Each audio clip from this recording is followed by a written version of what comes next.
The Witcher, en fait c'est Superman. Oui, c'est le thème de Superman que je fais à la bouche. Abonne-toi sinon je continue de chanter.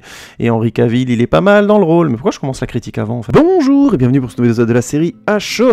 La série d'aujourd'hui s'appelle The Witcher. Elle a été showrunnée par Lauren Schmidt-Isrich. Elle est disponible depuis le 20 décembre 2019. Et j'ai vu la télévision en version originale. Et oui, on continue cette année avec non pas un film qui est sorti, non pas un film qui va sortir, comme c'était la semaine dernière, mais bien une série qui a bien fait parler d'elle, qui a une petite hype, et que j'ai eu la chance de voir relativement vite, là. Donc je me dis, on va la jouer un petit peu putaclic, et on va y aller en mode, voilà, ça sort, on en parle tout de suite, vous voyez. Ah ouais, je sais, je m'habitue petit à petit, j'ai compris le YouTube Game, ça va arrêter de dire des gros mots cette année, pour rester tout public. Même si je l'ai dit putaclic. Ça passe putaclic? Bon bref, peu importe. Tout ça pour dire, chers amis, je suis fort aise de vous retrouver pour vous parler donc de The Witcher. Adaptation des livres de Dark Fantasy de Andrzej Sapkowski. En français, les livres s'appellent La Saga du Sorceleur. C'est 4 recueils de nouvelles et 6 romans qui ont paru, si je dis pas de bêtises, entre 93 et 2018. Alors personnellement, j'ai découvert The Witcher, donc la saga du sorceleur, grâce aux jeux vidéo, le 1, le 2, le 3. J'y ai pas joué. Mais je suis très intéressé par les jeux vidéo, donc j'ai regardé des critiques et tout ça. J'aimerais beaucoup y jouer un jour, je pense que je les ferai, si Dieu le veut, comme on dit. Mais je les ferai, parce que franchement, j'aime beaucoup l'univers. J'avais commencé le 1 sur mon PC, mon PC avait planté. Et oui, hashtag ma vie est fascinante. Mais c'est vrai que ça m'avait foutu les glandes, parce que j'avais beaucoup aimé l'univers tout de suite. Même si le 1 est connu pour être un jeu relativement aride en termes de gameplay et tout ça, moi j'aimais bien le délire. Grosso modo, il y avait une grosse place laissée à l'alchimie, notamment aux plantes, aux différentes potions et tout, j'aimais bien l'idée. Les 3 jeux sont grosso modo des actions RPG, juste pour vous faire comprendre un peu le style. C'est-à-dire, dans le 1, on faisait pas mal de préparation de potions, c'est-à-dire c'est des RPG qui vont plutôt vers l'alchimie. Pour les néophytes, RPG, ça veut dire role-playing game, jeu de rôle en jeu vidéo, et ça renvoie plus aux jeux vidéo quand on dit RPG maintenant de nos jours, RPG. Donc voilà, le premier était plutôt basé sur le fait de construire, de préparer des potions et des choses comme ça, si je dis pas de bêtises, de cueillir des plantes et tout. Donc il y avait de l'action, il y avait beaucoup d'action, de l'histoire et tout. Mais il y avait aussi donc une grande place laissée à ça. Ce qui a été un peu plus modéré, si j'ai bien compris, à partir du 2 et du 3, qui ont eu plus de succès et qui ont été un peu plus pensés de manière mainstream, c'est-à-dire le fameux combo classique, ce jeu à la 3e personne. Donc on voit notre personnage de derrière qui pète la classe, avec beaucoup d'actions, de combats, ainsi de suite, avec de l'action contextualisée, ainsi de suite. Donc c'est-à-dire, grosso modo, esquiver au bon moment, c'est la clé plus ou moins de ces combats-là. Et grosso modo, un grand arbre de développement de compétences qui permet de personnaliser plus ou moins l'histoire, avec au milieu de ça une intrigue principale tirée des livres et d'après ce que j'ai compris plutôt bien écrite, mais je n'ai pas joué au jeu, j'insiste, et je les ai pas fait, donc je veux pas dire trop de bêtises. Mais ce qui a aussi donné un petit cachet en plus à tout ça, ce qui faisait déjà des bonnes qualités pour le jeu, c'était un univers adulte prononcé venant du livre, avec du sexe assumé et des quêtes secondaires bien grises, c'est-à-dire quelque part quelque chose qui est assez rare encore dans des jeux vidéo triple A, c'est-à-dire les blockbusters de jeux vidéo. Quand je dis du sexe assumé, c'est par exemple dans le premier jeu, il y avait moyen grosso modo de coucher avec la ribaude à gauche à droite, et le jeu vous offrait, on n'avait pas de scène de sexe à proprement parler, mais on obtenait une sorte de carte un peu délurée. Bon bref, autant dire qu'il y a beaucoup de joueurs qui se sont éclatés à essayer de coucher avec tout ce qu'ils pouvaient coucher dans le jeu, et à avoir toutes les cartes, la collection complète sur internet. Je vous laisse découvrir, il y a moyen de tout voir évidemment. Et donc dans le deuxième jeu, si j'ai bien compris, le 3e, ça continue, il y a encore moyen d'avoir des relations sexuelles avec un peu toutes les ribaudes, vu que le personnage de Geralt de Rive le personnage principal n'a pas peur de recourir à des prostituées, machin, blablabla. Donc vous voyez un petit peu l'univers. Mais surtout, ce qui était cool, c'est que aussi, la vraie plus-value, je parle de ce côté ouvertement érotico-pornographique, parce que c'est peu présent dans les jeux vidéo, probablement à juste titre parce que ça vise un grand public, mais aussi parce que c'était pas seulement... C'était quelque part artificiel et pour attirer le chaland, et ça a marché, mais c'était aussi quelque part parce que l'univers était adulte, et du coup ça a permis aux auteurs du jeu de bien adapter l'univers de Sapkowski, qui est gris. C'est pas le héros, c'est-à-dire, comment il s'appelle, Geralt de Rive, n'est pas si évidemment un héros classique qui a toujours raison, ou qui veut vendre quelque chose de noble. On est vraiment dans de la dark fantasy médiévale, donc il y a toujours un peu une nuance de gris. Les choses ne finissent pas forcément bien, c'est plus compliqué que ça. Et ça aussi, c'est quand même assez rare dans les jeux AAA. Ça commence à être de plus en plus présent, on commence tout doucement à passer à des jeux adultes, mais dans les jeux vraiment grand public, on reste quand même sur quelque chose d'assez manichéen, assez basique, bref.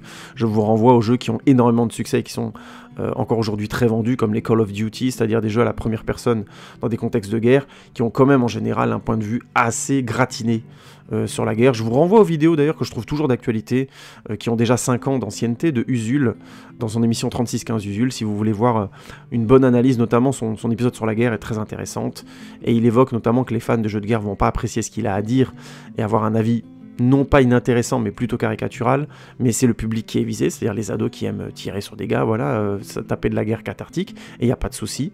Ils sont pas visés par sa critique, mais par contre, il vise quand même bien dans son analyse les développeurs de jeux vidéo, de jeux de guerre, qui ont quand même tendance à jouer un petit peu sur ce côté adolescent des scénarios pour justifier une guerre totale, là où, au final, des scénarios un peu plus gris dérangeraient pas du tout. Mais bon, peu importe.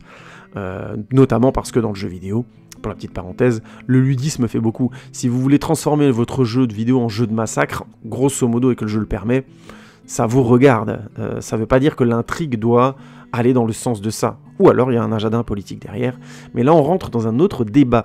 Je vous renvoie à pas une critique, mais au jeu qu'il évoque, qui s'appelle America's Army. Si vous connaissez pas ce jeu, allez chercher des infos sur Wikipédia ou autre. Vous allez voir, là, on est vraiment dans du gratiné. Hein. C'est le jeu de guerre sponsorisé, financé par l'armée américaine à grand renfort de millions de dollars pour avoir un jeu bien patriotique et bien vénère de first-person shooter, histoire d'embrigader la jeunesse. Là, c'est beaucoup plus flippant. C'est déjà flippant quand c'est dans Call of Duty qui est beaucoup plus connu, mais America's Army, là on commence vraiment à rentrer dans le jeu politique, à objectif manipulateur, c'est vraiment flippant. Bref. Et donc, le projet de série The Witcher a été possible grâce au succès de ces jeux vidéo, hein, clairement, qui ont permis, grosso modo, aux ayants droit de Andrei Sapkowski, et Sapkowski lui-même, je crois, et notamment la boîte qui avait fait le jeu, je crois que c'est CD Projekt Red, si je dis pas de bêtises, qui, voilà, ont pu développer ces jeux vidéo à grand renfort de millions, machin, même si ça reste quand même un petit studio face aux mastodontes du jeu AAA qui sont Electronic Arts ou autres. Là je parle un petit peu pour ceux qui s'y connaissent en jeux vidéo, mais dans l'idée Electronic Arts, j'ai pas Sony, enfin voilà, toutes ces boîtes là, c'est un petit peu, je caricature, mais c'est les Walt Disney, Microsoft et ainsi de suite, hein, dans le cinéma c'est Walt Disney, la Metro-Goldwyn-Mayer et toute la bande, hein. Vous avez compris l'idée. Donc voilà, c'est le CD Projekt Red, les développeurs de The Witcher restent quand même un studio un peu en deçà en termes d'ampleur, même si The Witcher a été un énorme succès, au point donc d'obtenir sa série Netflix. Mais du coup, la série Netflix n'est pas une adaptation du jeu vidéo, mais du livre. Il y en avait déjà eu une d'ailleurs en 2001 en Pologne, que je n'ai pas vue, hein, mais ça m'a fait rigoler de trouver cette info-là. Si vous l'avez vue, dites-moi ce que vous en pensez. La version polonaise de 2001 de Witcher, avant que ça devienne connu grâce aux jeux vidéo, ainsi de suite. Je serais vraiment curieux de savoir ce que ça donne. Ça doit être assez sympathique, et j'imagine que s'il y a autant d'objectifs de monstres, ainsi de suite, avec les effets spéciaux de 2001... ça doit être bien vénère. Il doit y avoir un petit côté nanar sur le fond, peut-être. Mais peut-être suis-je mauvaise langue et c'est très intéressant à voir. Et dans ce cas-là, n'hésitez pas à me le dire dans les commentaires ou autres. Bien sûr, les amis, merci beaucoup. Tout ça pour dire, le montage de la série a été fait à la base par le bureau du cinéma polonais, après le succès des jeux, encore une fois, et a été grosso modo soutenu par CD Projekt Red un petit peu, mais pas trop, parce qu'ils avaient beaucoup de taf à faire sur les jeux, et ils ont remonté donc cette adaptation. Et donc, c'est ajouté à ça le casting assez improbable dû au succès du jeu vidéo de l'acteur Henry Cavill. Henry Cavill, c'est le dernier Superman. A priori, il va être recasté, plus jouer le personnage aux dernières nouvelles, mais finalement, il y reviendra peut-être. On verra. Tout ça pour dire, l'arrivée de Henry Cavill sur le projet a clairement incité Netflix à rentrer sur le projet, et c'est ainsi qu'on a obtenu un gros projet de série télé qui, maintenant, était la petite hype de fin d'année pour Netflix. Netflix qui commence sérieusement à être confronté à une grosse concurrence avec notamment Amazon Prime, qui a frappé très fort avec The Boys, dont je vous renvoie à la critique, que je mettrai dans les informations de cette vidéo, série que j'ai déjà donc critiquée. Et puis, vous avez aussi en parallèle d'autres services de network comme Hulu, ou des chaînes de télé, hein, tout simplement, qui restent très forts, comme HBO et autres, qui commencent à donner vraiment du fil à retordre à Netflix, qui au départ avait un peu écrasé la concurrence. Et donc voilà, Netflix arrive un peu avec ce projet-là, qui au départ était peut-être pas aussi gros que ça, devait pas autant avoir de place, mais vu la concurrence, la force de la concurrence, la force du prochain réseau de diffusion Disney+, qui va bientôt arriver, et ben The Witcher est devenu le gros projet. Et en fait, The Witcher c'est quand même un gros projet avec les fans du livre derrière, les fans du jeu, et les fans d'Henry Cavill. Ça commence à faire pas mal de monde, sachant qu'Henry Cavill il s'est fait beaucoup de fans avec les Superman, même s'il y a eu des films, comment dire, qui ont un peu moins marché, comme Justice League, qui sont pas mal critiqués. Henry Cavill dans le rôle de Superman n'a jamais été remis en cause. Au contraire, dans mon exemple, de Ben Affleck, qui dans le rôle de Batman n'a cessé d'être attaqué. Et donc, pour mener ce projet, on a derrière Lauren Schmidt-Isrich, que je ne connaissais pas spécialement, mais dont je me suis intéressé à sa filmographie. C'est une productrice scénariste qui a été showrunner pour la première fois donc sur The Witcher, et qui avait bossé, qui a un beau petit CV quand même, hein. Elle a bossé sur The West Wing à la Maison Blanche, série dont je ne vais pas vous reparler encore une fois, dont j'ai beaucoup trop parlé, notamment dans ma critique de Molly's Game, dont le réalisateur est l'auteur de The West Wing, c'est-à-dire la série à la Maison Blanche en France, merde. Et à chaque fois j'oublie son nom, excusez-moi pour ce mot beaucoup trop violent dans une bouche, comment dire, malsaine, enfin zut, comme on dit, et je retrouve plus le nom de ce super... c'est pas Alan Arkin, bref. Bon bref, peu importe, je l'ai sur le bout de la langue, ça reviendra peut-être. Donc à la Maison Blanche, série excellente, et Lauren Schmidt-Isrich avait notamment écrit 2 épisodes. Elle a plus récemment écrit 3 épisodes de la série Daredevil, 5 épisodes de la série The Defenders, Daredevil ou aussi bien The Defenders, vous aurez les critiques que j'ai déjà faites dans les liens dans la description de cette vidéo, et elle a aussi écrit 2 épisodes pour The Umbrella Academy, et vous êtes chanceux, il y a aussi le podcast dans la description de cette vidéo. Donc voilà, Lauren Schmidt-Isrich, plutôt joli background, mais comme elle showrun pour la première fois, c'est toujours risqué. Qu'est-ce que ça peut donner? Eh ben on va pitcher, et puis on va en discuter tranquillement, calmez-vous, on y va. Geralt de Rive est un tueur de monstres. Seul armé des pouvoirs dus aux mutations subies dans son enfance, il est ce qu'on appelle un sorceleur, une espèce en voie de disparition, utilisée par les humains pour la chasse aux monstres, mais haïe aussi par ces mêmes humains pour leurs différences. Yennefer, une bossue au visage tordu, est vendue à 16 ans pour 4 pièces à la mage Tissaia, qui l'emmène à Aretusa, la tour où les mages sont formés. Et être mage est une position enviée et puissante sur le continent, à condition de survivre aux années de formation. En parallèle, Ciri a un destin radieux devant elle. Elle est la future reine du royaume de Cintra, qui possède l'armée la plus puissante du continent. Du moins, c'est ce qui se disait jusqu'à ce que le royaume de Cintra se fasse envahir par l'armée de Nilfgaard.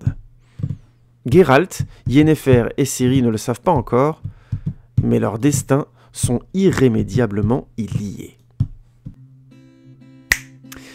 Alors, je pourrais faire un petit peu comme je fais sur d'autres séries, développer en détail, mais j'aimerais aller vraiment vers ce que je pense être les singularités de cette série et ce qui me semble intéressant de parler quand on parle de The Witcher. Alors vous avez compris, hein, l'univers, on est dans une dark fantasy, il y a de la magie, des monstres mythiques, tout un côté moyenâgeux avec des seigneurs, des empereurs, des rois, enfin des seigneurs, des rois et ainsi de suite, des royautés qui essaient de grosso modo se détruire les unes les autres ou de s'entendre.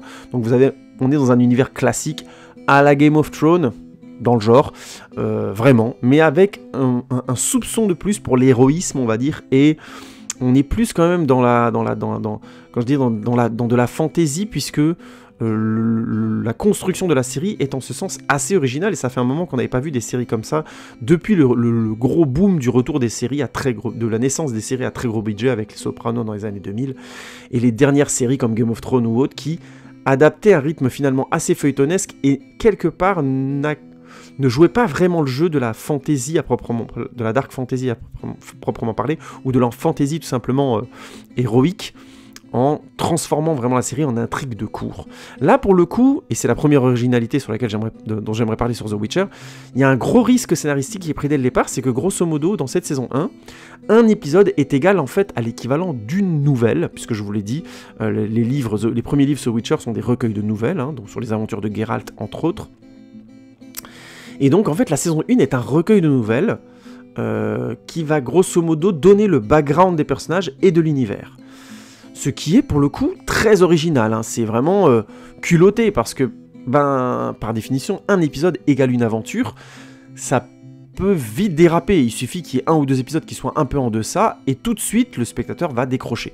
Alors je vous rassure tout de suite, je trouve pas que par rapport au rythme moyen et à la qualité moyenne de la série, il y a des épisodes qui fassent vraiment tâche. Il y en a un, mais j'en parlerai après. Donc l'idée est plutôt intéressante. Un épisode égale une nouvelle, moi j'aime franchement l'idée, et j'ai trouvé que ça donnait un souffle épique et un côté aventure à l'histoire qui est très bon. Mais, faisait la chèvre. Oui, hashtag humour fascinant, on est bien d'accord. Le budget déjà n'est pas suffisant. La plupart des décors de la série sont similaires et parfois cheap. Ça c'est assez flagrant, hein. On voit vraiment dans beaucoup d'épisodes, on va dans différents royaumes, et les royaumes se résument très très souvent à un plan large du palais ou du château un peu moyenâgeux, une pièce dans le palais et fin de l'histoire. Enfin je veux dire, c'est vraiment... On sent le côté un peu pauvre de la production à cet endroit-là, ce qui fait que tous les royaumes se ressemblent un peu. Même le royaume de Sintra, qui est supposé être le plus puissant, a grosso modo une salle de bal, une chambre, et voilà, et on a quelques plans extérieurs, et comme ils sont de nuit, ça manque beaucoup d'ampleur, mais je reviendrai là-dessus après. Donc grosso modo, on sent le manque de budget, on sent ce côté cheap dès les premiers épisodes, et ça fait pas du bien à la série. On rajoute à ça aussi qu'il y a pas mal de masques de monstres, au moins 2-3 qui sont importants, qu'on voit vraiment à l'image, et c'est pas qu'ils sont ratés, c'est qu'ils sont juste limités. On a vraiment c'est typiquement le masque qui ne permet pas à l'acteur d'exprimer son jeu, notamment parce que certaines parties du masque ne sont pas movibles. Je vais donner un exemple tout bête, mais à un moment donné, il y a un personnage important qui a un visage de hérisson. Oui, je déconne pas. Ça n'enlève rien à la qualité de la série, hein, d'ailleurs. Hein, c'est pas, je sais que ça peut sonner chipmunks, pardon, ça peut sonner un peu stupide, mais pas du tout. C'est très intéressant. Et en fait, ce visage, le nez est très peu movible, il est dur, on dirait vraiment un masque, quoi. Ça manque de vie. Et ces détails-là, surtout quand le personnage parle beaucoup, qu'il a une présence à l'écran, ça enlève beaucoup de crédibilité aux séquences. Et ça arrive 2-3 fois dans la série que des personnages avec des masques comme ça soient un peu mal foutus. Il y a quelques effets spéciaux aussi qui sont un peu cheap, on sent que ça a été fait un peu à la va-vite ou qu'il n'y a pas eu le temps. Et ça fait pas du bien à la série, globalement, parce que ça lui enlève beaucoup de vraisemblance, surtout que la série est très généreuse en effets spéciaux, en monstres, et joue beaucoup sur ce côté dépaysant de son univers, l'assumant complètement. Pour pouvoir faire ça, il faut avoir le budget qui va avec. Et visiblement, comme je le disais, c'est une série qui est devenue beaucoup plus importante qu'elle n'aurait dû l'être, je pense, comme elle a été financée au départ. Il faut ajouter à ça que l'épisode 7... est un peu... Il y a 8 épisodes dans la série, et l'épisode 7, c'est un peu une rustine de tous les autres. C'est celle qui équilibre et qui comble... C'est l'épisode qui équilibre et qui comble les manques. Et ça, c'est un vrai aveu d'échec sur le principe du fameux un épisode égale une nouvelle. Grosso modo, l'épisode 7 et le 8 sont un peu ensemble. Et je pense que ça, pour le coup, c'est un vrai aveu d'échec. L'épisode 7 est le seul épisode de la série, de la saison, où on sent vraiment une liaison importante. Il faut mettre en place certaines choses avant de lancer le dernier épisode. Alors je suis pas contre l'épisode double, mais c'est même pas joué comme ça. On sent vraiment qu'il y a un côté, ils veulent cacher que l'épisode 7 est pas vraiment aussi, entre guillemets, peut pas tenir en un tenant tout seul. Et ça, je trouve que c'est vraiment dommage, parce qu'une des qualités de la série, c'est que je trouve que chaque épisode se défend dans son propre univers, apportant des éléments au précédent, et ça, c'est vraiment cool, mais par contre, provoquant aussi une sensation de... ils existent comme dans des bulles. Et dès l'épisode 7, du coup, à cet endroit-là, fait vraiment tâche. Et je trouve que c'est vraiment dommage. C'est dommage qu'ils aient un petit peu abandonné, qu'ils n'ont pas su trouver, peut-être parce qu'ils n'avaient pas envie de dénaturer ou de s'éloigner trop des livres. Mais ça, à la limite, c'est un choix d'adaptation. Moi, j'aurais presque préféré qu'ils concentrent l'action, à la limite, sur un épisode 7, peut-être un peu plus long que la moyenne, quitte à faire une série téléchargée, plutôt que de faire 2 épisodes, parce que j'ai trouvé que ça faisait liaison, quoi. Tout simplement, ça faisait liaison, ça faisait, il faut raconter ça, il faut... Et on le voit surtout dans toute l'histoire de Ciri, sur laquelle je reviendrai après. Alors du coup, tout ça c'est bien, il y a un côté frondeur que moi j'apprécie dans la série, de vouloir se passer quelque part des bases d'une série classique. Encore faut-il y arriver, c'est-à-dire que les personnages, je vais être clair, les personnages vivent des drames, assez fort dès le premier épisode, avant même que le spectateur les connaisse réellement. Et autant dans le premier épisode, le personnage de Geralt, on a le temps de le découvrir et de découvrir ce point d'achoppement important pour lui, et ça c'est plutôt bien foutu, autant les autres personnages, que ce soit Ciri, notamment Ciri, son histoire à elle, je trouve qu'on on n'arrive pas réellement à rentrer dedans, alors qu'il se passe des choses vraiment graves. Et d'où une certaine sensation de lenteur. Je trouve qu'il a fallu que j'attende à peu près le 3e épisode pour sentir un vrai démarrage de la série, même si je trouve qu'il y a de très bonnes idées sur le chemin, hein, que ce soit les histoires vis-à-vis du personnage de Renfri, que je vous laisse découvrir, ou la relation entre Yennefer et Istred, que je trouve franchement assez belle et bien écrite. L'idée aussi que le barde Jansker qui accompagne Geralt et qui va tout doucement faire sa renommée, sa légende, en mentant et en adaptant les histoires au public pour justement lui faire une bonne réputation dans un monde où, comme vous avez compris dans le pitch, il y a un racisme latent qui est très très fort envers tout ce qui est pas humain, hein, purement et simplement, et les humains sont bien salés là-dedans en mode massacre, extermination, expulsion et la totale, hein, donc c'est très sympathique, ils sont très sympathiques les humains, donc voilà, et j'aime bien l'idée que pour qu'il soit accepté, le bard joue clairement frontalement le fait de mentir et d'apporter quelque chose comme ça d'assez léger dans l'histoire, tout en ayant un fond assez grave. Il y a notamment une chanson que vous allez voir passer un petit peu partout sur internet qui dit « Toss a coin to the Witcher », c'est-à-dire donner une pièce au Witcher, et non seulement la chanson est plutôt joyeuse en mode « c'est un protecteur de l'humanité, c'est un mec super », alors qu'en fait ce qu'il raconte, l'histoire qu'elle raconte est pas du tout ce qui s'est réellement produit, déjà de 1. De 2, Geralt, dans cette propre histoire, a clairement fait quelque chose contre les humains, en disant que les humains c'est des connards, et souvent il dit clairement dans cet épisode-là, ne me traitez pas d'humain, c'est-à-dire c'est vraiment une insulte pour lui.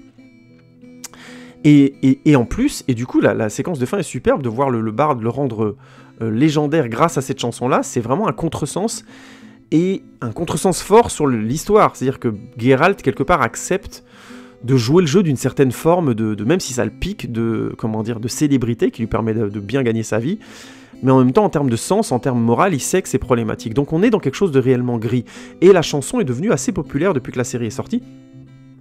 Si vous tapez Toss a coin to the Witcher, vous aurez Toss a coin to the Witcher, ouais, parce que j'ai un accent horrible, donc vaut mieux que je le répète. Excusez-moi, hein, je m'excuse auprès de tous nos amis anglophones qui écoutent, hein. Je sais que je suis très très insultant en général, mais bon, si vous m'écoutez, c'est que quelque part vous appréciez aussi ce côté-là. À un moment donné, vous êtes anglophone, vous êtes un peu sadomaso, hein, parce que voilà, on va pas... T'es un peu maso, je veux dire, soyons clairs. Sinon vous écouteriez pas un mec massacrer la langue anglaise toutes les semaines, que les choses soient bien dites. Bon bref, on va arrêter le détour, mais tout ça pour dire... Le jeu sur ce que le barde apporte dans l'histoire est très intéressant. Bref, il y a pas mal d'idées comme ça qui fonctionnent bien, mais malheureusement il y a une certaine lenteur, et je pense que c'est dû à 2 éléments forts. Le premier, c'est que le casting est bon, mais sans réel charisme. Alors attention, posez vos flingues. Évidemment, Henry Cavill dans le rôle du Witcher, il pète la classe, c'est violent. Non mais vraiment, il a la classe. Rien que pour lui, on va être content d'avoir une saison 2. Elle est déjà en route, elle va arriver en 2021 et tout. Mais il a la classe, mais c'est violent. En plus, il s'est amusé. Alors, je sais pas si c'est la meilleure idée. Je pense que des anglophones, si vous écoutez, que vous êtes anglophone, n'hésitez pas à me dire ce que vous en avez pensé. Mais comme j'ai vu la série en VO, grosso modo, il parle comme ça. Yeah. Donc, il y a un petit côté voix rauque, alors que si on connaît les versions originales de Superman, il a pas une voix comme ça. C'est même plutôt une voix douce, même.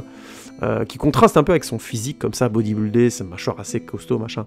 Mais bon, il a un regard assez tourmenté, Henry Cavill, de toute façon, naturellement. Bref, peu importe. Hashtag, je trouve que c'est un putain d'acteur.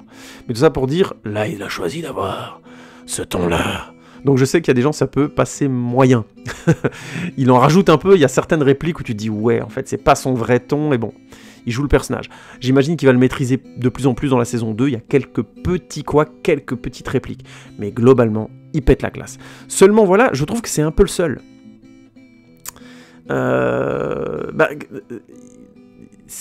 Et je pense que son charisme est inhérent au fait qu'on connaît Henry Cavill, quoi. Vous voyez ce que je veux dire, qu'on l'a déjà vu dans Superman. Et à un moment donné, un acteur, à force de le voir, ça devient quelqu'un de proche. Et plus il a joué des rôles, on va dire, qui le mettent en lumière, plus on l'associe à ça inconsciemment. Et je pense que la série joue vraiment de ça. Joue vraiment du fait que Henry Cavill apporte quelque chose de très fort en termes de charisme, mais j'ai pas l'impression que ça a été pris en conséquence complètement par notamment Lauren Schmidt-Eastridge dans le casting, parce que quand il y a peu de background avant l'aventure sur les personnages, les acteurs de la série ils dépassent pas un certain niveau de charisme dans la série. Je trouve qu'à part Henry Cavill, et éventuellement l'actrice qui joue Yennefer, et encore, c'est pas le charisme qui pète de tous les côtés, hein, très honnêtement. J'aime bien prendre comme contre-exemple Game of Thrones, hein, qui même en ayant les textes excellents de George R. R. Martin, je ferai un jour, je vous l'ai dit, une critique de la saison 1, en parlant de certains dialogues plus précisément, parce qu'ils sont juste excellents, hein, c'est brillantissime. Bah, ils ont quand même pris des acteurs qui avaient du bagou, du terrain, hein, que ce soit Sean Bean dans le rôle de Ned Stark, Lena Headey dans le rôle de... J'ai oublié son nom, j'allais dire Galadriel, n'importe quoi. Zut, de la reine Cersei Lannister, voilà. Donc voilà, tout ça pour dire, ils ont quand même pris des acteurs qui avaient un sacré charisme. Hein. Charles Dance dans le rôle de Tywin Lannister, il est incroyable, quoi. Et j'ai oublié bien sûr l'acteur qui joue le nain. Ah, c'est pas vrai, aujourd'hui les noms, ça me revient pas. Bon, tout ça pour dire, c'est des acteurs qui ont un charisme de fou. Ils envoient sévère avant même d'ouvrir la bouche. Mais c'est aussi parce qu'on les connaît un peu. Il y a un gros charisme à la base, et ça aide beaucoup à faire passer éventuellement des méthodes narratives où on fait vivre d'abord des choses aux personnages avant de creuser. C'est-à-dire, on joue sur ce qu'on connaissait déjà de ces acteurs, les rôles les plus populaires où on les a vus, et ça apporte un background, et le truc marrant, c'est de laisser les personnages vivre des trucs, et ensuite, d'un seul coup, nous faire découvrir un peu le background, un peu qui ils sont vraiment, et de se dire « Ah merde, mais en fait, ça contraste avec les habitudes que j'ai de se voir de ces acteurs. » Vous voyez ce que je veux dire? C'est ça qui est fun. C'est de faire rentrer des acteurs qu'on connaît déjà dans des rôles pour leur donner de la densité, et en fait, on s'est rendu compte qu'on a mis des choses dedans, nous, spectateurs, inconsciemment, qui n'étaient pas vraiment ça, ou qui sont un peu tordues, qui sont un peu différentes. C'est là où ça aurait été fun. C'est pas le cas dans The Witcher. Le casting est bon, je pense qu'ils font le taf. C'est juste que les acteurs n'ont pas énormément de charisme. Et ils ne sont pas aidés, j'insiste encore une fois. Et c'est un autre élément qui, je trouve, joue beaucoup, qui limite beaucoup l'impact de l'histoire au départ, par des décors qui sont trop limités. Comme je le disais, il manque souvent des plans larges qui font vivre le tout. Je peux donner l'exemple de Game of Thrones, la saison 1, hein, quand ils sont à King's Landing, qui est donc l'endroit principal où se trouve le siège du roi, qui est une ville fortifiée sur la côte. On a, grosso modo, au début de la série, 3 pièces, la salle du conseil, la grande salle de banquet, et éventuellement une chambre ou deux. Ça va pas très très loin en termes de décor, et puis c'est des trucs très moyenâgeux, machin, bon voilà, on n'est pas dans le truc extraordinaire. Mais on a toujours à un moment donné un plan large de la ville, avec la vie de la ville qui grouille, qui s'anime, qui fait des choses. Alors cet exemple est un peu fort parce qu'il y a vraiment un très très gros budget à la base, mais ce simple plan là, ça crédibilise tout un univers.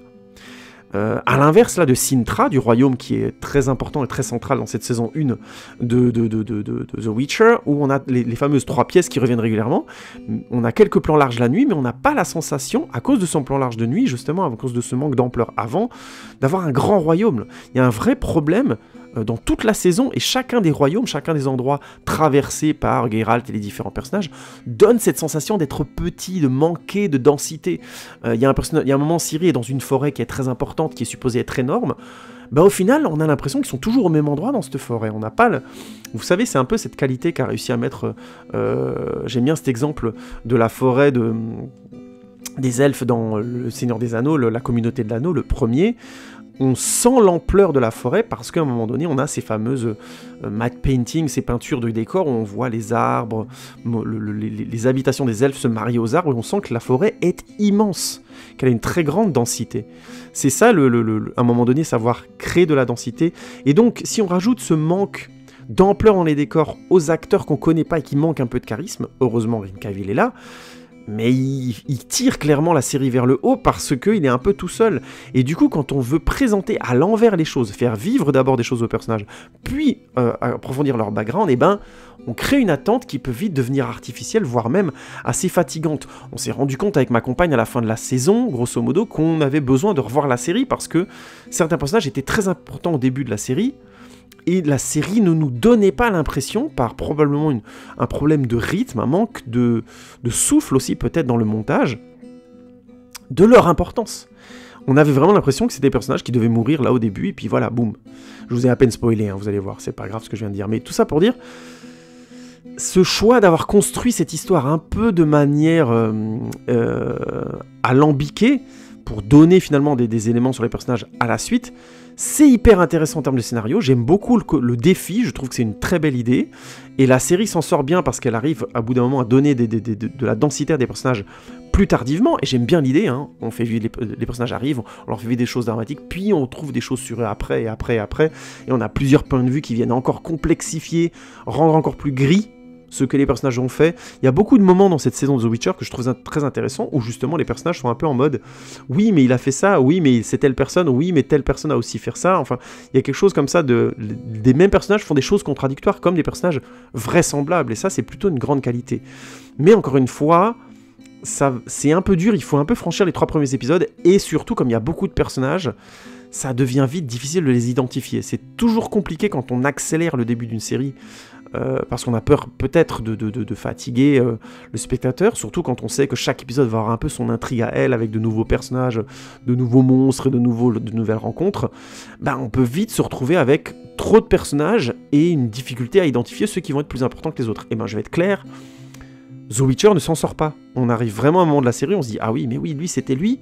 Ah bah oui, c'était lui dans l'épisode 1 tel, en fait, il était là, machin, blablabla. » Et ça devrait être beaucoup plus évident que ça. Là, à cet endroit-là, la série rame vraiment, je trouve. Ensuite, j'ai déjà dit, mais l'aspect global est cheap sur des points clés. Certains maquillages de visage. On peut planter des maquillages et des choses comme ça, mais il faut faire gaffe, surtout quand c'est des personnages principaux. Moi, je pars du principe que c'est ces 2 maquillages auxquels je pense, un faune et un mec hérisson, ont été clairement pensés, à mon avis, pour être retouchés ensuite numériquement, et alors, ou pour une question de budget, ou pour une question de temps, sont restés tels quels, ce qui ne fait pas du bien à la série. Je le pense sincèrement. Surtout quand on voit un des personnages finit par perdre, grosso modo, son masque, je vous passe les détails, et clairement, il est hors champ. On voit vraiment sur ce genre de détails que la série, n'avait pas les moyens d'aller aussi loin sur ce point-là. Ensuite, comme je le disais, le décor manque d'ampleur, ce qui fait que tous ces éléments-là font que quelque part, The Witcher va vite perdre du public, je pense. Il y a vraiment une partie du public qui va être vite décrochée, en mode je suis qui, pourquoi faire et comment. Et ça, je pense que c'est une critique que la série va devoir assumer, parce que c'est bien présent. Ça la rend quelque part un peu difficile à suivre, un peu artificiellement compliqué. Mais, on va continuer à te faire la chèvre, mais les personnages principaux sont quand même bien foutus. Je vais commencer par parler d'Yennefer, personnage principal original et intéressant, qui traverse beaucoup d'étapes dans cette saison, notamment parce qu'entre les épisodes, il y a parfois plusieurs années, vous verrez, je vous spoil à peine, et je trouve que ça fonctionne vraiment bien, qu'elle a un trajet dramatique bien foutu, que les réactions de son personnage sont vraisemblables. Dès qu'on commence à aller vers quelque chose de l'ordre du conte de fées, la série arrive à nous ramener une forme de vraisemblance qui fait que on s'éloigne jamais trop des personnages, on finit par les comprendre. Et Yennefer, je trouve, est une vraie réussite dans cette saison. C'est un personnage très intéressant, très profond. L'actrice Anya Chalotra la joue très très bien, je la découvre dans cette série, je trouve qu'elle fonctionne vraiment bien. L'autre personnage dont j'ai envie de parler, avant de parler évidemment de Geralt, c'est Jansker. C'est un personnage un peu cliché de sidekick comique, troubadour, qui est trouillard aussi, bref. Mais je trouve que l'une grande qualité de la série, c'est qu'il a de vrais moments justes, et notamment, il tape souvent juste quand il juge quelque part Geralt ou qu'il lui donne un avis. Alors il a des défauts, donc on a tendance un petit peu à le sous-estimer, mais je vous conseille de voir la série notamment en version originale, parce que Joey Batty, qui joue le rôle de Jaskier, il s'appelle en fait, excusez-moi, il joue très bien. Il est très bon, il a ce côté hableur anglais qui fonctionne très très bien, et il a vraiment des moments de vérité envers le personnage de Geralt, qui fait qu'au final ils ont un rapport qui est un des rapports les plus intéressants de la série, les plus complexes aussi. Peut-être pas forcément le plus profond de la série, mais ils finissent par être liés, et j'aime beaucoup l'idée, parce qu'au départ on est vraiment sur le truc classique du grand héros solitaire qui se retrouve affublé d'un connard qui lui crée plus de problèmes qu'autre chose, et au final la série finit par bien dépasser ça pour aller vers autre chose, pour aller à un rapport d'égalité assez surprenant et qui n'arrive pas forcément au moment où on l'attendrait. Bref, c'est une belle réussite ce rapport-là, et je trouve que Joey Batty est un des rares acteurs qui tient vraiment bien la route avec Anya Chalotra dans le rôle de Yennefer. Je trouve que c'est les deux acteurs qui font que face à Geralt, face à Henry Cavill, ça marche vraiment vraiment bien. Et évidemment, je trouve aussi le personnage de Geralt Cavill, comme je dirais, il pète la classe, comme je l'ai dit avant. Mais c'est aussi, et c'est une vraie qualité, il y a un vrai moment où c'est un vrai connard, par moment, dans la série, ce qui donne beaucoup de profondeur à son personnage, et qui renvoie un peu à l'archétype de l'homme seul et persuadé par son credo. Vous voyez, ouais, c'est comme ça que la vie est, j'ai pas besoin de me prendre la tête, c'est comme ça que ça marche et tout. J'aime bien, vous voyez ce que je veux dire. J'arrive pas à faire sa voix du tout, je suis un peu malade. Dommage, mais tu sais pour dire, parce que normalement j'arrive à faire des voix profondes, mais là ça sort pas du tout. Bref, je vais arrêter, hein, je m'humilie assez comme ça, hashtag donnez-moi un Oscar ou un Golden Globe, puisque c'était il y a pas longtemps. Bref, peu importe, tout ça pour dire, on est vraiment dans l'archétype de l'homme seul et persuadé par son credo, et je trouve que ça marche vraiment bien. Et bien sûr, évidemment, la série a l'intelligence de casser chaque épisode où on suit Geralt cette certitude, pour l'amener vers quelque chose de beaucoup plus humain, de beaucoup plus juste. Ça lui enlève pas du tout du charisme, mais ça lui donne de la densité. Ça, franchement, c'est une réussite. Il y a beaucoup de séries, vous savez, quand on a des héros solitaires comme ça, qui sont joués par des acteurs qui pètent la classe, très souvent, on se contente de prendre les acteurs, bim boum, et dire, bon écoute, on va prendre le personnage et on va le garder comme ça, parce que ça marche, tout simplement, parce que les gens ont envie de suivre la série, quoi qu'il arrive. Et là, je trouve que Henry Cavill, probablement, a participé, j'imagine, à l'écriture, non pas à l'écriture, mais au développement du personnage, et j'imagine qu'il a accepté de jouer dans la série parce qu'elle était bien écrite, et on sent là, par contre, et c'est pour ça que je vous avais parlé du background de Lauren Eastridge Schmidt en tant que scénariste, qu'elle a bossé sur des bonnes séries qui sont bien écrites et qui avaient de la densité, hein, que ce soit The West Wing ou que ce soit Daredevil ou The Umbrella Academy dernièrement, c'est quand même plutôt bien foutu en termes de personnages, en termes d'écriture du personnage, et là on le sent, on sent cette patte-là, on sent ce background-là et cette intelligence-là. Et là vraiment pour le coup, on sent aussi que Henry Cavill a pu mettre vraiment de lui dans le non pas de lui, mais de l'intensité dans le personnage. Le personnage de Geralt est vraiment par moments horrible. Il dit des choses terribles à Jansker ou à Yennefer, et ça le rend, je trouve, très humain, et ça donne envie de le suivre et de voir ce qu'il va devenir. Ça, c'est vraiment, pour le coup, un coup de maître, et rien que pour ça, je trouve que la série vaut la peine d'être vue. Je vais être clair là-dessus. Geralt Cavill, ça marche tellement bien que la série vaut le coup d'être vue. Je suis obligé de mettre un gros bémol tout de suite avec le personnage de Ciri. Alors, c'est un personnage qui a, je trouve, plus de mal à exister. On est dans l'histoire classique d'une jeune fille qui doit fuir, qui est confrontée au monde moyenâgeux, violent, et ainsi de suite, blablabla. Mais globalement, c'est moins fort, je trouve, que le trajet de Yennefer ou de Geralt, clairement. Elle vit des choses dramatiques, mais je trouve que j'ai eu beaucoup plus de mal à m'en souvenir en sortant de la série, et surtout, j'ai été moins marqué. Et pour vous donner une comparaison, je trouve qu'il soit cohérente et qui vous fasse comprendre, dans le même genre, on a le trajet de Arya Stark dans Game of Thrones, pour ceux qui connaissent la série Game of Thrones, et elle traverse des trucs. Je veux dire, dès la première saison, c'est meurtre, la saison 1 et la saison 2, c'est meurtre d'enfants, pas tentative de viol, mais quoique si, je crois que si. Enfin voilà, elle est très vite confrontée à un monde horrible, un monde décadent, sale. On lui veut pas du bien et on sent la menace autour d'elle. Il y a des morts, c'est vraiment très très très violent ce qu'elle doit traverser. Le personnage est très très fort, un très fort caractère, du coup c'est moins choquant. Mais le trajet d'Arya dans Game of Thrones, c'est du gros balèze. Et ce, dès les premières saisons. Là, je trouve que Ciri ne franchit jamais vraiment un cap. On voit jamais réellement d'agression sexuelle sur elle, alors que c'est une jeune fille-femme, donc ce serait pas si étonnant, surtout que, visiblement, la série n'a pas peur de montrer des gens à poil et des viols et des trucs comme ça. C'est pas explicitement à l'écran, mais ça a l'air de faire partie de l'univers de la série. Ils ont pas peur de montrer pas mal de choses assez gore et monstrueuses, mais visiblement, autour d'elle, les meurtres, ainsi de suite, tout reste très... À part une scène où il y a une dame qui se fait poignarder, c'est assez dégueulasse, tout reste assez abstrait, je trouve, assez, quelque part, bizarrement doux. Et du coup, bizarrement, je l'ai jamais senti en danger dans toute la saison. J'ai pas réussi à réellement croire au fait qu'elle était en danger. Il manque un degré de violence et de danger pour nous rendre plus proches d'elle, tout simplement. Et elle rencontre à un moment donné un jeune elfe qui s'appelle Dara. Et leur relation se développe réellement pendant la saison. Et honnêtement, quand on arrive un peu au climax de leur relation, j'étais un peu en mode... C'est un peu inodore, quoi. Déjà, elle n'est pas aidée parce qu'elle traverse beaucoup des forêts, et donc il y a une répétition de décors qui rendent un peu son histoire un peu lambda. Il y a moins de hauts et de bas et d'évolution que chez Yennefer et Geralt, ce qui fait que quelque part ça amoindrit quand même beaucoup ce qu'elle vit, mine de rien. Alors que c'est une enfant, je pense que ça aurait pu être beaucoup plus, pas trash, mais beaucoup plus cru que ça. Et du coup, je trouve que ça aide pas à identifier son chemin très clairement, en contraste des deux autres. Et ça rend encore son histoire, ça fait encore descendre d'une intensité son histoire. Franchement, l'histoire de... Je trouve pas l'actrice mauvaise, je trouve simplement, clairement, que dans l'écriture, elle est en deçà par rapport aux autres personnages, point barre. Et du coup, le fait qu'on la suive beaucoup, ça crée un peu des creux dans la saison, et ça enlève beaucoup d'intérêt à la série. Alors, les fans du bouquin, notamment, ont pas mal hurlé en disant voilà que c'était pas très bien fait et que Ciri devait avoir beaucoup plus d'importance dès la saison 1, mais en même temps j'en ai aussi vu plein d'autres qui ont dit que voilà la réunion des 3 personnages principaux, Geralt, Ciri et Yennefer, devait arriver, ça sera super dans la saison 2, les gens verront, blablabla. Ce qui m'amène tout de suite à aborder un tout petit peu une pré-conclusion, mais simplement pour dire que comment dire, la saison 2 va avoir forcément un autre ton. Et ça, pour moi, c'est quelque chose qui est problématique. C'est-à-dire que la saison 1 était clairement un épisode égale une nouvelle, et j'ai cru comprendre que dès la saison 2, on va commencer à aborder les romans, qui ne sont plus par nouvelles, mais qui sont bien une histoire complète. Et donc la série risque de trouver un autre rythme. Mais je vais revenir là-dessus après, je veux juste encore vous parler un petit peu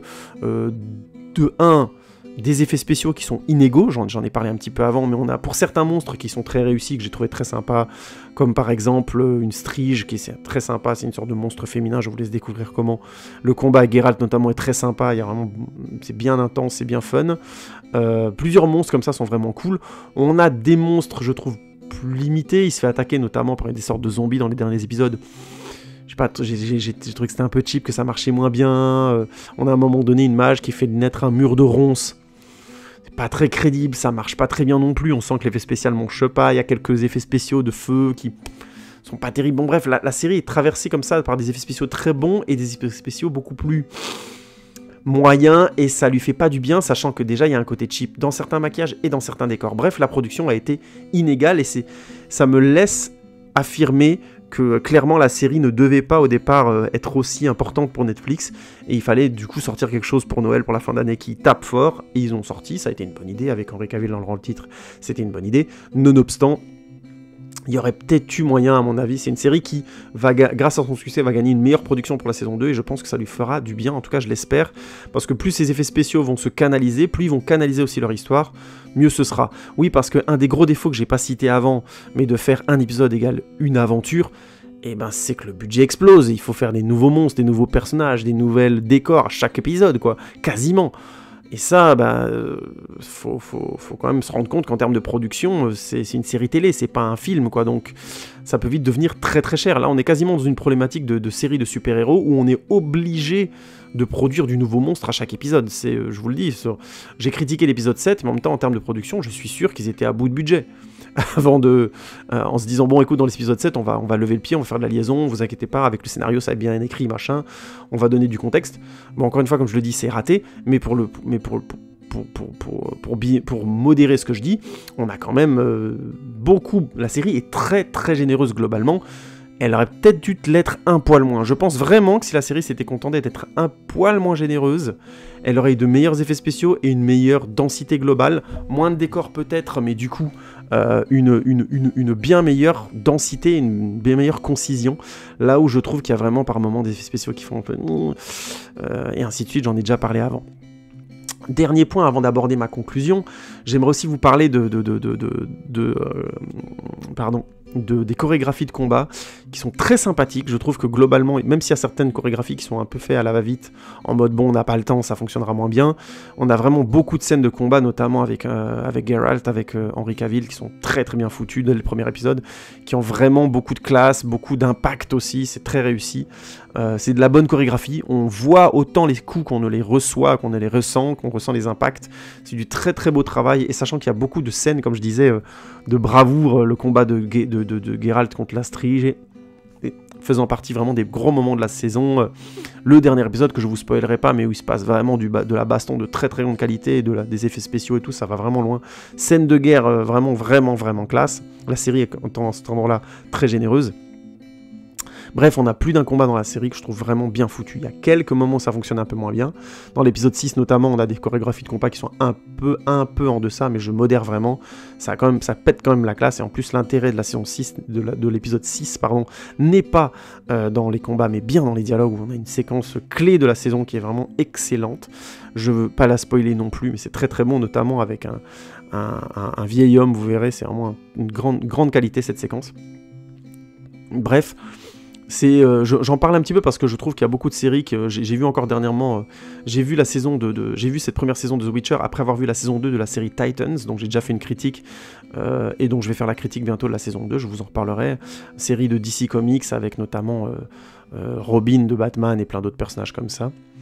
Et la saison 1 était particulièrement bien équilibrée, ils avaient eu une très grande intelligence dans l'utilisation modérée des scènes de combat, ou en jouant par exemple sur des silhouettes quand ils n'avaient pas le temps vraiment de faire les bastons, en choisissant des lieux peu éclairés ou autres pour donner beaucoup d'impact. Ce qu'ils ne font plus du tout dans la saison 2, et ça part complètement en vrille. On a de la baston dans chaque épisode, à chaque coin de séquence, et ça donne souvent des bastons assez ridicules, ça ne marche pas. Il n'y a pas, je pense que je peux le dire, il n'y a quasiment aucune baston qui fonctionne complètement dans la série. C'est à chaque fois des personnages qui dansent, des acteurs qui dansent, ça ne marche pas du tout, ça manque complètement d'impact. Même quand ils savent ce qu'ils veulent raconter avec la scène, ça ne marche pas. Là, par contre, si vous voyez les combats de Titans et ceux de The Witcher derrière, quand même, là, il y a un monde. Dans The Witcher, c'est quand même bien mieux maîtrisé, c'est beaucoup mieux chorégraphié, beaucoup mieux travaillé, beaucoup mieux mis en scène, beaucoup mieux filmé, enfin voilà. On franchit tout de suite une division, quoi. Et du coup, ça m'a fait plaisir, ça m'a fait du bien. Il y a eu un petit coup comme ça, ah, enfin, je vois des scènes qui valent le coup. Et la série est généreuse là-dessus, et je trouve qu'elle s'en sort globalement plutôt bien. Mais du coup, je n'ai pas dit assez clairement, qu'est-ce que je pense de The Witcher? Ben on va conclure, calmez-vous, concluons tous ensemble. Alors, The Witcher, pour moi, c'est une série qui est tout à fait regardable. J'ai bien aimé. J'ai le principe scénaristique, grosso modo, de faire découvrir les timelines des personnages, de croiser des timelines qui ne sont pas forcément synchrones, je ne l'ai pas dit avant, mais je ne veux pas vous spoiler à quel point, parce que ça, à quelle ampleur ça va, parce que je trouve que c'est une des surprises qui rend la série très intéressante, et à chaque épisode d'ailleurs, et j'aime bien ce principe, donc je veux vous le laisser découvrir. Je trouve que c'est une vraie qualité de la série. Elle a un côté frondeur en croisant des timelines assez étranges, de manière assez étrange. Vous verrez ce que vous en pensez, vous me direz ce que vous en pensez, mais moi je trouve que ça c'est une très bonne idée et que ça aurait pu très bien marcher. Le problème, comme je le disais, c'est que la série est supportée par un cast inégal, par un principe de base qu'elle n'arrive pas à respecter, qui provoque une sensation d'aventure, et ça c'est vraiment cool. J'ai vraiment eu l'impression au bout d'un moment de voyager avec les personnages au bout de 5-6 épisodes, ça marche vraiment bien, traverser du temps avec eux, de les connaître un peu mieux. De l'autre, eh ben, ça rend un petit peu la narration centrale un peu évanescente. Au final, qu'est-ce qu'on nous raconte ? Je veux pas spoiler, mais c'est lié. Les choses sont, grosso modo, la grande réponse de la saison, c'est le destin. Et ça, je comprends, je trouve ça intéressant. Nonobstant, c'est un peu évanescent quand même, et ça a tendance à un petit peu rendre ce que les personnages vivent presque inconséquent. S'il y a tout ce que les personnages vivent, tu réponds, bah c'est le destin. Ça enlève de la qualité, de la densité à leurs décisions. Heureusement, la série maintient un certain flou là-dessus. Est-ce que c'est le destin? Est-ce que c'est plutôt eux qui choisissent? Bon, vous verrez, c'est plus compliqué que ça. Mais grosso modo, cette construction scénaristique assez originale, un épisode égale une nouvelle, encore une fois, et ben moi ça m'a plu, je trouvais que ça crée vraiment du voyage, et notamment ça trouve son apothéose dans l'épisode 6, où on a vraiment des éléments du RPG qui sont très très présents, parce que oui, la série télé a l'intelligence aussi, grosse qualité dont j'ai pas forcément parlé avant, mais il n'y a pas grand chose à en dire. Techniquement, on sent l'univers jeu vidéo, c'est-à-dire qu'il y a des personnages qui font vraiment... jeu de rôle, il y a une quête où ils sont plusieurs à y aller, enfin, j'imagine que c'était comme ça dans le livre, mais j'aime bien cette idée, ça m'a renvoyé à l'idée de ce qu'on peut vivre en vivant un RPG de Dark Fantasy, et c'était cool, et je trouve que c'est une qualité aussi. Autre qualité, bon bah évidemment, Henry Cavill pète la classe, mais je vais arrêter de le dire. Certains personnages sont particulièrement bien écrits et surprenants, hein. Le rôle du sidekick qui est Asker, je trouve, fonctionne très très bien.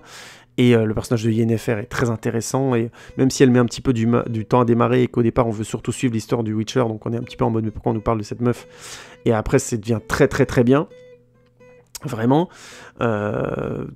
Pour tout ça, des chorégraphies de baston qui envoient vraiment du pâté, c'est classe, quelques scènes de combat avec des monstres qui sont vraiment cool, globalement il y a des effets spéciaux qui pètent leur mère, mais, il y a vraiment plusieurs choses qui vont créer un désengagement dans cette série, et je peux tout à fait le comprendre. La première chose, c'est, comme je le disais, une vraie inégalité dans la production globale. Autant il y a certains effets spéciaux très bien faits, autant d'autres font la gueule. Autant certains maquillages sont très bien faits, autant d'autres font la gueule. Autant les décors sont plutôt jolis, mais ils manquent globalement d'ampleur. Tout ça pour un univers d'Heroic Fantasy qui va avoir beaucoup de densité dès une première saison qui est, mine de rien, assez dense. J'ai pas parlé des intrigues politiques parce qu'elles sont moins centrales, beaucoup moins centrales que dans Game of Thrones. Pour ceux qui ont détesté ça, autant vous dire que c'est pas du tout, c'est beaucoup moins présent, mais c'est présent, et la série a du mal à se débattre avec ça, notamment en faisant un casting un peu plus random sur les personnages politiques, notamment en identifiant assez mal des personnages qui, à mon sens, avaient beaucoup plus d'importance que ça. Je vous passe les détails, mais pour ceux qui l'ont déjà vu la série, il y a un personnage qui s'appelle Fringilla, qui est franchement importante, Et ben je vous dis clairement, on la voit plusieurs fois dans la série, vous arrivez au dernier épisode, vous dites « Ah oui elle est quand même importante cette mage, mais je l'avais jamais vue. » Si, vous l'aviez vue 4-5 fois facile, mais vous vous en souvenez pas. Et c'est assez impressionnant à quel point c'est vrai, parce que l'emphase est très mal mise sur des personnages qui sont supposés être beaucoup plus importantes. Je vous passe les détails du pourquoi. C'est des erreurs les unes derrière les autres. C'est le personnage, il est un peu trop dans l'ombre, on la voit pas assez à l'écran, elle dit pas de réplique pendant 2 épisodes, alors d'un seul coup, elle débarque, elle est importante. Enfin voilà, il y a des personnages comme ça qui sont supposés être beaucoup plus importants dans l'histoire et qui restent très en retrait. Ou d'autres qui sont franchement secondaires et qui ont trop d'importance par rapport à ce qu'ils apportent à l'histoire. Bref, je vous laisse découvrir un peu. Il y a une sorte, il y a un équilibre comme ça qui n'est pas vraiment trouvé par la série, et ça ajoute encore à ce côté un peu creux, un peu lent, parfois un petit peu fatigant. Mais j'insiste, je trouve qu'à partir du 3e épisode, du 3e, 4e épisode, on est dedans. La série dure seulement 8 épisodes, donc je pense que ça vaut le coup de tenter ces 8 heures-là. Et elle a bien assez de qualité, je trouve, dans l'écriture des personnages principaux, parce que j'insiste, là où je pense que la série est à regarder, c'est parce que les rapports entre Geralt, Yennefer, et notamment Geralt et Jaskier sont vraiment intéressants. Est-ce que c'est très original ? Non, mais est-ce que ça vaut le coup pour autant d'être vu ? Oui, notamment parce que cette première saison, et c'est une qualité et un défaut, est construite sur le principe de un épisode égale une nouvelle, ce qui provoque du voyage. Mais si j'ai bien compris, vu que la 2e saison, et je voulais déjà vous en parler avant, mais je vais en parler là, sera basée plus sur le roman, on risque d'avoir un style de série plus classique, avec l'histoire des personnages qui se suit, et ainsi de suite. Et je trouve que c'est dommage. C'est dommage parce que j'aimais bien l'idée, je trouve que ça donne beaucoup de chair et de vraisemblance, de laisser du temps aux personnages entre les moments où ils se voient, selon leur mode de vie en plus, que ça correspond à leur mode de vie, pour grosso modo laisser les émotions se développer, laisser leur psyché devenir autre chose, et ça je trouve que c'est vraiment très intéressant dans cette saison 1, c'est très bien exploité. Et c'est un peu dommage de se dire que dès la saison 2, c'est la showrunneuse qui l'a dit, c'est Lauren Schmidt-Isrich qui l'a dit, qu'ils allaient retourner quelque part vers une série plus classique. Les personnages sont présentés, le background, on va pouvoir avancer.